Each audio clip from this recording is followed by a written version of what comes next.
Good morning, everybody, and welcome back to I Loaf You. Today we are going to be making my special recipe for carrot cake. So we'll jump right in here.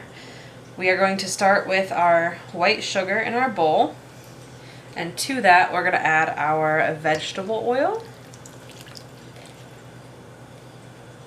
Just want to mix that up.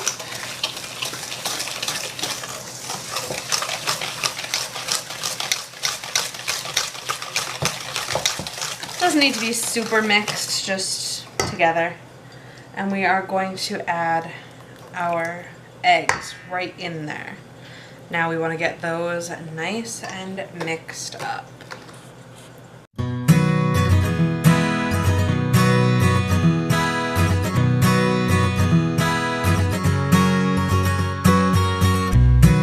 Alright, and to our recipe now, that we are nice and mixed and a light yellow color, we are going to add our all-purpose flour. And then we are going to add our baking soda, our salt, and our cinnamon. And now we just want to give that a little bit of a mix to get it to come together. This does look like a very thick batter. If you've never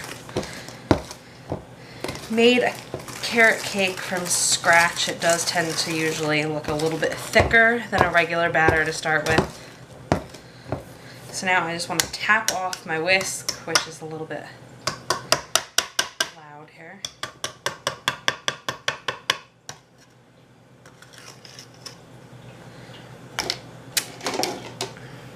Find a place to set it. We are going to add now our carrots.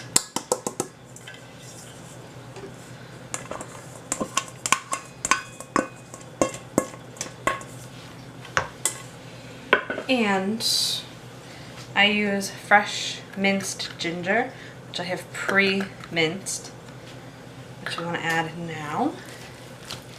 And just fold that in.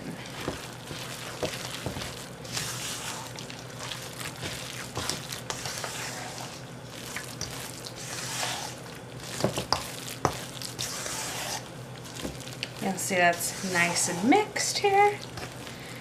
So now we just want to get this moved out of the way, and we'll get our pans starting to prep here.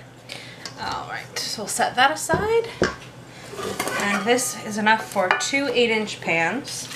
I specifically use a baking pan spray.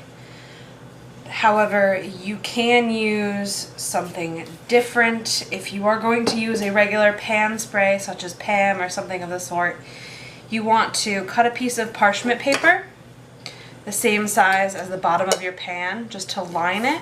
That way you know your cake is going to release. I use the baking pan spray specifically so that I don't have to line my pans.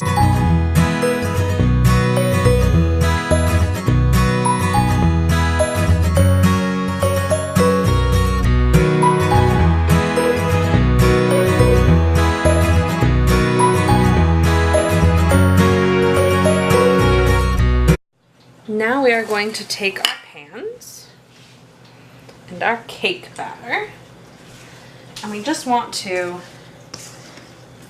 divide the batter roughly between the 2 cake pans. If it's not even, it's okay. Just try to get it as close as you can.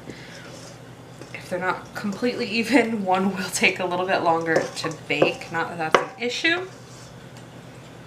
And you can always scoop a little bit from one to the other if they're not completely even. Alright, and there you have your 2 cakes. All set and in the pans.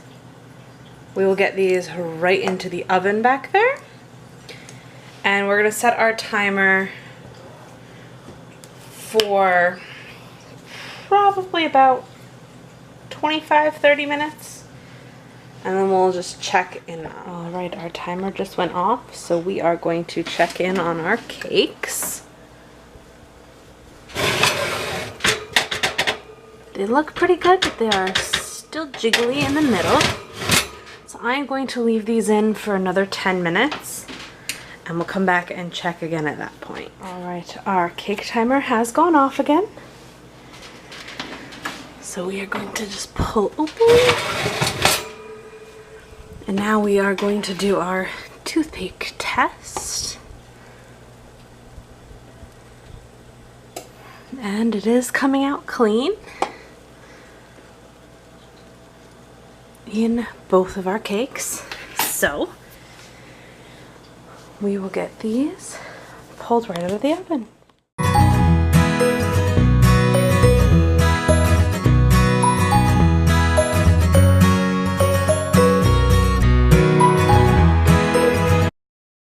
Two hours later. In our mixer bowl, we have 8 ounces of softened butter and 8 ounces of cream cheese.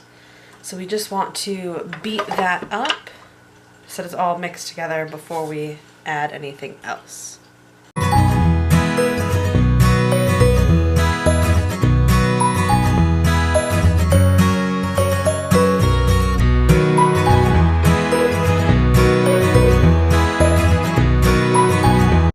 Now to this, we are going to add in our powdered sugar.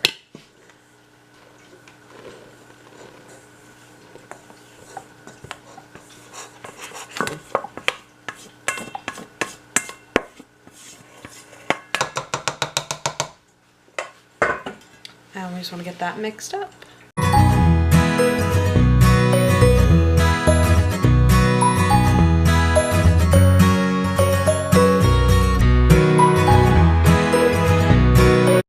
Now that it's starting to come together, we are going to add just a splash of pure maple syrup for flavor, and just a splash of vanilla. And we want to just continue to mix it until we have a frosting now.